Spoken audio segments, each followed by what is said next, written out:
right, all right. Okay, yes.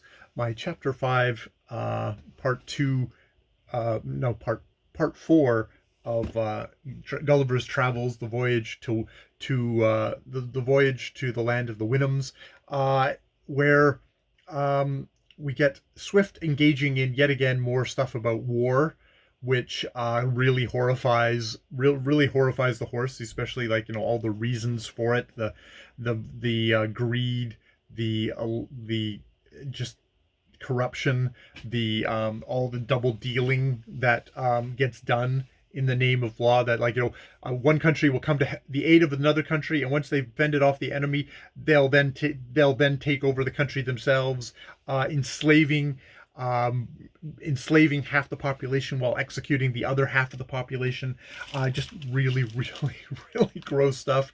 And he says like, well, you shouldn't be able to do much damage to yourself each other because you're such pitiful creatures. You don't even have the nails that our yahoos do, and like you can only like bite each other. And Gulliver quickly disabuses of that, proudly displaying all the weapons and uh, methods of murdering selves that human beings had up to this point, which of course now we have far more of, which again horrifies his master. Um, and then we go into law, because it's like, oh, like what's this law thing that you have? It shouldn't just being having kind of reason be enough to like govern your actions. Why do you need like a law over top of this? At which point Gulliver really goes into the heavy satire of like, well, we have this profession called lawyers, which are basically taught to argue black is white and white is black, all falsehoods. And my he uses the example of a cow. I have a cow. My neighbor decides he wants the cow, so he takes it and uses it and hires a lawyer to prove that this is his cow now. And because the lawyer is so good at lying, that's quite easy. Gulliver was like, I would hire my own lawyer, but the problem is that lawyers are so used to lying, it's rather hard when they actually have to tell the truth. And actually, he would prefer to actually kind of concede the point that, oh yeah, that is the cow is my neighbor's cow, and then be able to lie about that and be at better advantage. And that we have judges who are basically old lazy lawyers who do the judgments. And I think at one point the master kind of interrupts and says, well, it's good to have people who are so wise at least to be giving judgments. Like, and Gulliver's like, oh no, these are the most ignorant people. They know nothing. They're considered the lowest of the low of their generation in everything except the law, and even in that they're not that great. Um, and so yeah, and it is like,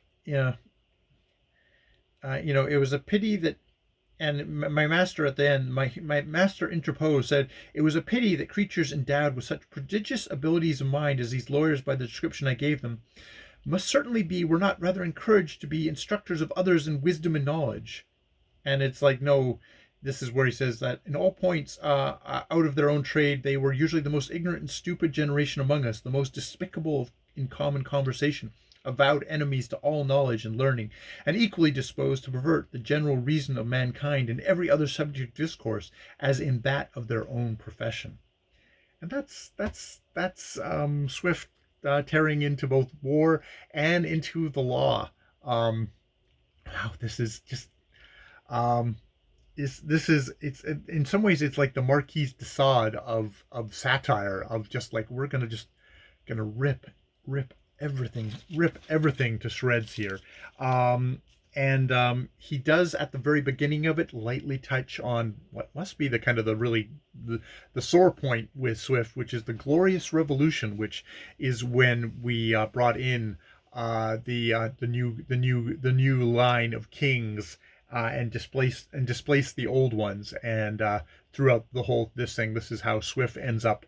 Swift and his fellow, is it Whigs, end up on the wrong side. Is it the Whigs or the Tories? Damn it, I can never remember. He's on the opposing side. He is completely out with the powers that be in this brave new era of the glorious revolution, which he is a loser, does not think is that glorious. All right, I will leave it there. More videos later.